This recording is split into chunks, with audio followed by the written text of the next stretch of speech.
Well, I finally covered Madurai, Unaru, Zenoric, and Vazarin. For the last one, we're going to be covering Naramon. Let's get into it. Here we are in the simulacrum with the operator and Garuda Prime. So, Naramon has always been known as the melee-based focus school, so for those who really like to use melee, this is essentially the one for you. This is the Naramon focus tree. So, we're going to start off with the passives, then we're going to go into the opening slam shenanigans, and then we'll go into the abilities afterwards.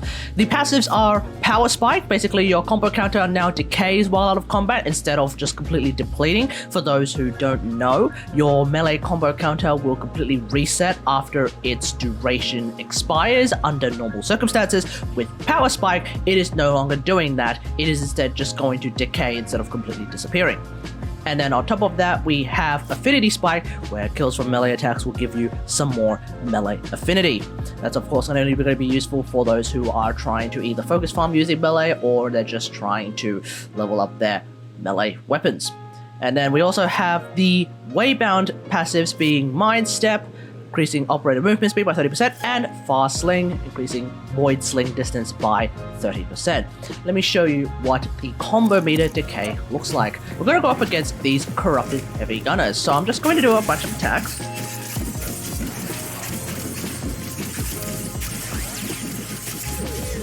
Alright, sweet.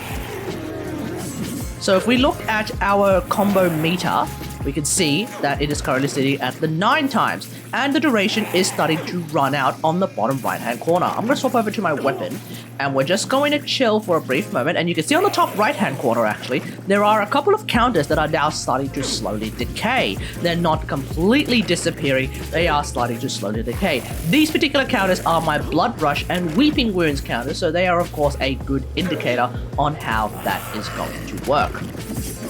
Currently sitting on 8 times combo multiplier, but of course my combo duration is very high because I am of course using some combo duration mods. That is essentially how that works. So now let's move on to the other things that are part of this Naramon focus tree. We're back with the Naramon focus tree. So we're going to start off with opening slam. The idea is that if you somehow manage to perform a slam with the operator, you will switch to your Warframe, and that'll grant you double combo gain for 20 seconds. On top of that, if you somehow manage to get an 8 times combo multiplier through the power of Amp Spike, you will increase your amp damage by 100% for 40 seconds if you decide to transfer to your operator. Let me show you what that looks like. We're going to try and do it opening slam. So basically you want to be up in the air as your operator, and then when you press your melee button, you will go and do a slam. There appears to be this symbol that pops up on the top right hand corner, which then should dramatically increase the amount of combo meters that you gain. So very quickly, I have now hit 20 combo count just like that. Now on top of that, if I were to now swap over to my operator, you can see that the Amp Spike symbol has popped up on the top right hand corner, and so my amp is now doing double damage.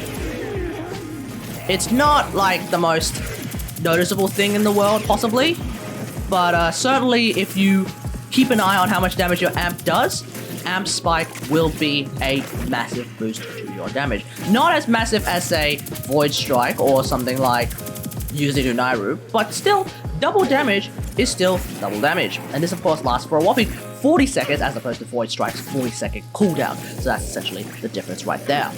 Now let's move on to the abilities that come with Naramon. The first ability is going to be Void Levitation. Basically, the idea is that you shoot out a shockwave and it will lift enemies that it touches. It's effectively a really nice form of crowd control, but also because the lift status actually counts as a status, this also means that you can use that as part of something like Condition Overload. On top of that, Lethal Levitation, you get an additional 50% weapon damage per lifted enemy attacked by the operator.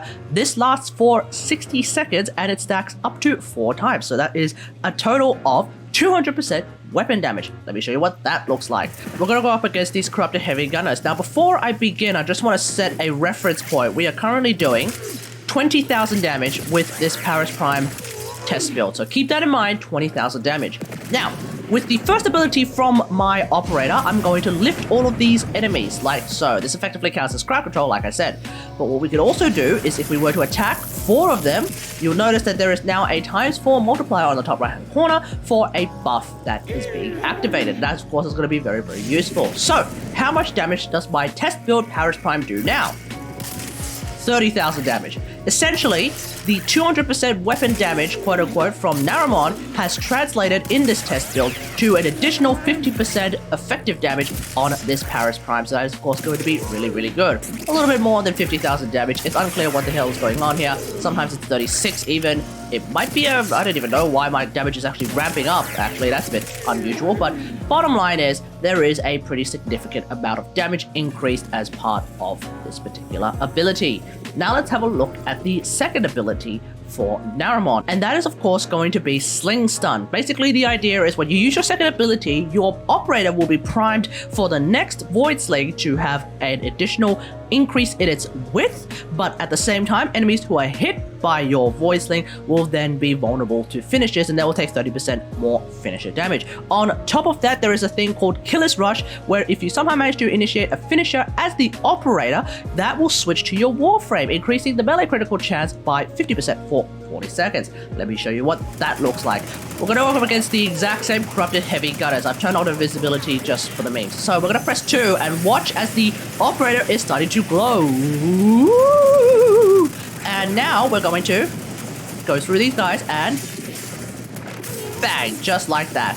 Press 2, go through someone, press X, and then do a finisher. Press 2, glow, ooh, like so. That's essentially how that works. You're basically forcing finishes by using your second ability, and then you're activating the finisher, the quote-unquote melee finisher, not really a ground finisher, but you're activating the finisher as your operator, which then automatically transfers to your Warframe in order to do the actual finisher itself. And then on top of that, there should be a icon on the top right hand corner with a 50% sign, because that is an additional 50% crit chance now applied to your melee weapons, because you just did a finisher through your Warframe via your operator. Does that make sense? That's essentially how that works. So that's pretty much it. Let me know all this in the comments below. What do you think about Naramon? Is this the school for you? Obviously, melee nerds out there are going to absolutely love this school, but I personally, because I'm not a huge melee nerd, I'm not going to use it a whole lot myself. Definitely useful for Warframes like Valkyr, Excalibur, Garuda, basically any Warframe that is a melee-based Warframe at heart. This is of course going to be the school for them, unless you really want to use something like Unaru or Madurai, in which case go ahead. But that's gonna be it. Hope you guys enjoyed this. If you like this video, hit that like button, subscribe for more Warframe content, and until next time, I'll see you guys later. Thanks for watching. Bye.